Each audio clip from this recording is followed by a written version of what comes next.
Building a universe, a brief history of the MCU. Superhero fans have been spoiled by a plethora of comic book visual content that has risen to the mainstream over the past decade. The rising status of the genre has given audiences an unprecedented level of choice in what to consume. Is your preference TV or movies? Campy or serious? Fantastical? Gritty? It doesn't matter how you answered those questions. Chances are there's a Marvel superhero property that is geared specifically for you and your likes. It's the ever-expanding boundaries of these larger-than-life characters that they've built that continue to bring fans in, uniting viewers as members of a larger universe. That universe that we're talking about, of course, is the Marvel Cinematic Universe, created by the folks over at Marvel Studios. Today we'll be taking a look at the studio's humble beginnings and their rise to theatrical titans over the past 10 years.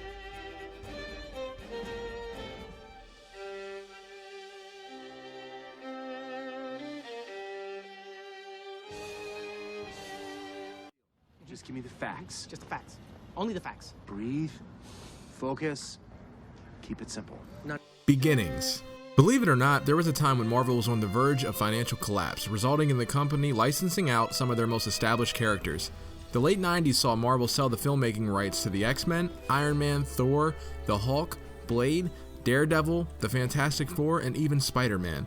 This left the company with very few creative properties in-house by the early 2000s.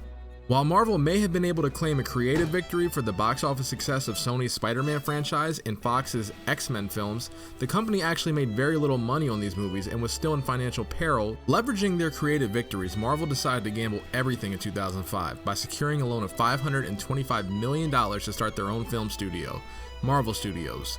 Later that year, Marvel was able to reacquire the rights to one of their lesser-known heroes, Iron Man, and began the process of developing one of the largest independent films of all time.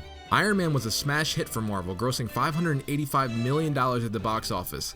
The film's critical and commercial success established Iron Man as the cornerstone of the company. Coming off the heels of their breakout hit, Marvel's then producer Kevin Feige had an idea that would revolutionize the company. Realizing that Marvel still owned the rights to the core members of the iconic Avengers team, Feige pitched a shared movie universe to the heads of Marvel Studios.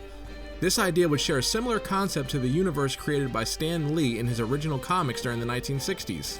After having the idea approved, Feige, along with a 6-person creative committee, began the arduous process of plotting out an entire universe of movies and characters, an operation that they would eventually call Phase 1.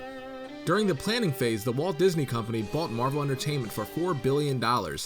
This gave Marvel Studios the infrastructure that it needed to support such a large-scale plan. After establishing that the Incredible Hulk was canon in their universe and rolling out solo outings for Thor and Captain America in 2011, the studio had effectively created the foundation for 2012's The Avengers and what would come to be known as the Marvel Cinematic Universe.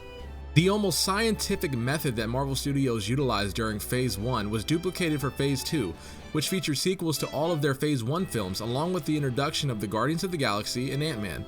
Currently in Phase 3, the MCU has fleshed out so many different characters that the big screen isn't big enough to contain them all.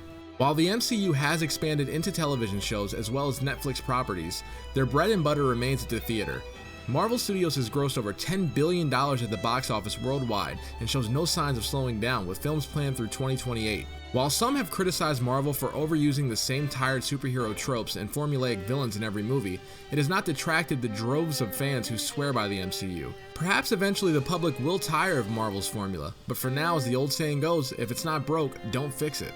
What do you think of the history of the MCU? Have you enjoyed Marvel's approach to building a universe, or do you think they should have changed the formula by now? Let us know in those comments below, and if you like this video, click that subscribe button so I know to make more videos like this. Thanks for watching.